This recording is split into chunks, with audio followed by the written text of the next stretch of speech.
So mga lods, gagawa tayo ngayon ng motor ng Honda Dio.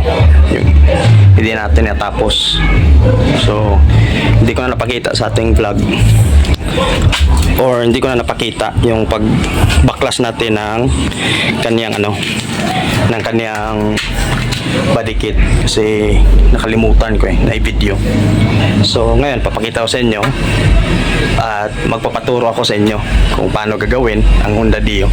Ito po yung isa sa mga first time ko na gumawa ng two-stroke na scooter.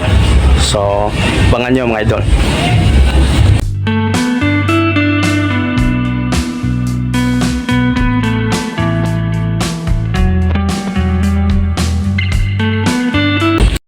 So ito po yung mga tools natin, tsaka ito rin ang isa.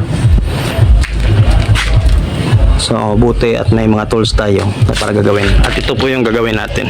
So una, babaklasin natin kasi naputol yung connecting rod nito. Ito, kita ko sa inyo, yun. So putol yung connecting rod. So kailangan nating biyakin yung makina. At meron naman tayong mga pyesa para nito. So abangan nyo ako mga idol. God bless.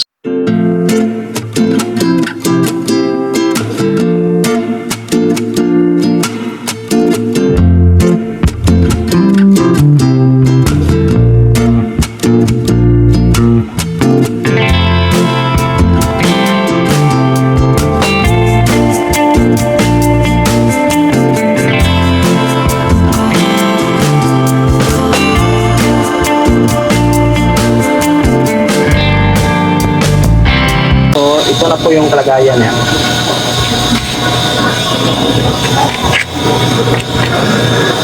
So ito po siya mga idol.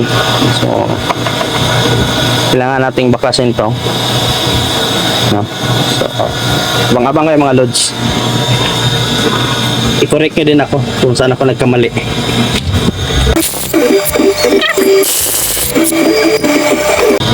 So ito po siya mga idol, pagkatapos natin kunan ng nut. So meron siyang spacer pa dito.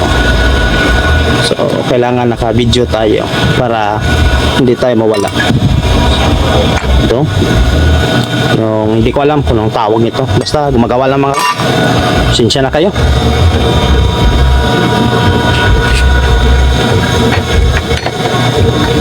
Yun, papaklas na natin lahat.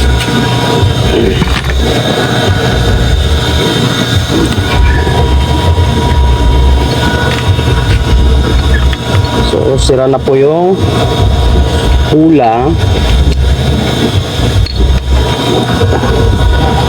Pud-pud na.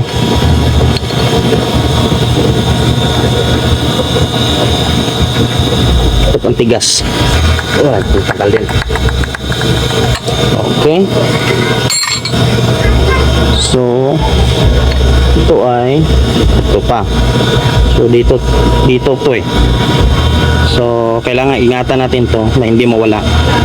So kasi dito yan. Yung isa dito.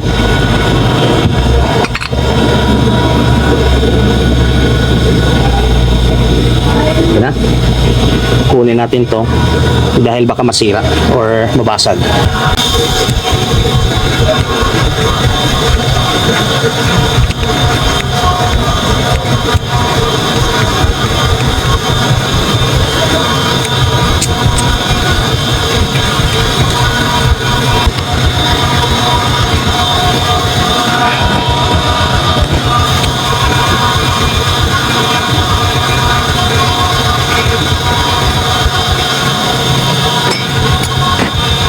Ito po, ipakita ko sa inyo yung bolt dito.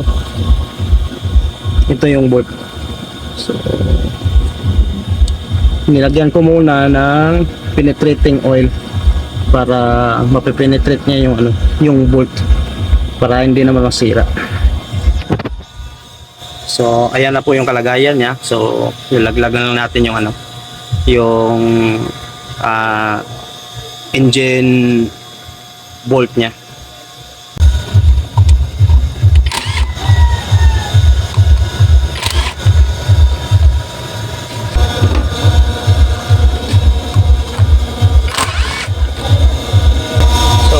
baklas ang magneto, lagyan muna natin ito. Penetrating oil.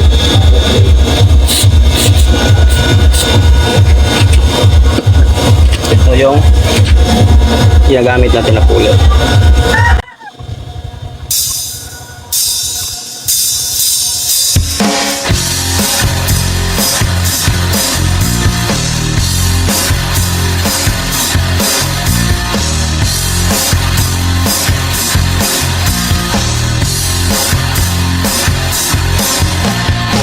Nagsimula sa patikim-tikim, pinilit kong gustuhin.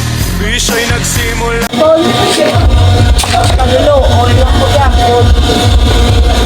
So ito na mga lods, natanggal natin yung magneto.